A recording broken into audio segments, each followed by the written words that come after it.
మీరు శంకర విజయాలు చదివితే అద్భుతమైన విషయాలు కనపడతాయి. పాశుపతము అని ఆయన వాళ్ళతో వాదించినటువంటి తీరు, వాళ్ళు ప్రతిపాదన చేస్తే కుండ మట్టి దగ్గర మొదలవుతుంది. ఆ ప్రారంభం అయినప్పుడు ఆఖరికి వాళ్ళు శంకరాచార్యులు వారు ప్రతిపాదించినటువంటి వేదాంత రహస్యం ఉపనిషత్తు జ్ఞానం దగ్గర ఏకీభవించి 2 చేతులెత్తి నమస్కరించి శంకరుల మార్గంలోకి తిరిగిపోతారు. పాశుపతాన్ని గెలిచారు. వ్యాసుల వారంతటి వారితో కొన్ని రోజులు బ్రహ్మసూత్ర భాష్యం మీద మాట్లాడితే వ్యాసుడంతా మురిసిపోయి, నువ్వు తప్ప ఎవరు చెప్తారు శంకరా, కాబట్టి నువ్వు ఇంకొక 16 సంవత్సరాలు భూమి మీద శరీరంతో ఉండి ఈ సత్యాన్ని వ్యాప్తి చేయమన్నారు.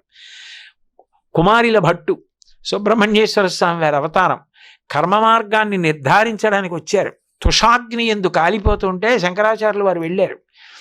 ఎంతో ప్రేమతో మాట్లాడితే కుమారిల భట్టు చిట్ట చివర ఒక మాట అన్నారు, నేను చేసిన పెద్ద దోషం మీ దర్శనం చేసుకోకపోవడం. ఇప్పుడు మీ దర్శనం అయిన తర్వాత నాకు అర్థమైంది మీరు ఎంతటి తేజోమూర్తో. నా అంతటి వాడు ఉన్నాడు, నా శిష్యుడు మండన మిశ్రుడు, ఆయన దగ్గరికి వెళ్ళమన్నారు. ప్రభాకరుడని శిష్యుడు ఉన్నాడు, ఆయన దగ్గరికి వెళ్ళమన్నారు.